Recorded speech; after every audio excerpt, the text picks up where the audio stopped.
Good evening. It is 10 p.m. here in Seoul. I am Ari, the AI anchor with the headline news. Tensions between doctors and the government are mounting as an expected massive doctors' strike is only a day away. Last week, the Korean Intern Resident Association announced that all residents at 5 major hospitals in Seoul would submit their resignations and cease working starting the 20th, amid the backdrop of collective action by doctors and medical students. Prime Minister Han Duck-soo held a meeting with related ministries on Monday. There, Han announced a set of measures to address the medical community's collective actions, including expanding telemedicine services.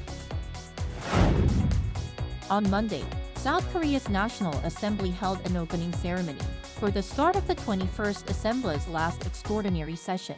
The Speaker of the Assembly Yoon Jin-kyu said that it's time for politics that give new hope and courage to the people.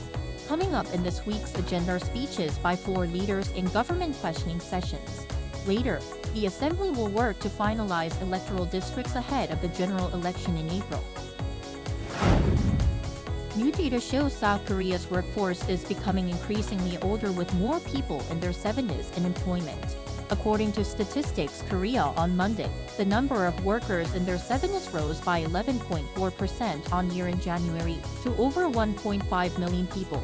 The data also showed that last year, nearly a quarter of the population aged 70 and above were either working for more than an hour per week to earn income, or working for a business operated by family members without pay. They were most commonly found to be working in agriculture, fishery, or forestry-related jobs. Outspoken Putin critic Alexei Navalny has died at the age of 47 in prison, where he was serving a sentence on charges of extremism. The Russian opposition figure made global headlines in 2020 when he was poisoned with a nerve agent.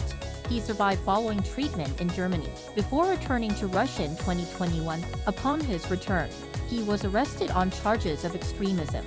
He was then moved to a prison in the Arctic region in December. While the cause of death is still unclear, bruising was discovered on his head and chest. The sudden death and speculation that he had been convulsing had led some watchers to believe he was poisoned once again. Only 2 weeks are left for those who want to see Fu Bao, the giant panda at Everland Zoo, before she's transferred to China in early April. Everland announced on Monday that Fu Bao will be available for people to come and see her until March 3rd. Then, she'll undergo health checkups, quarantine, and crate training in a separate space for about a month.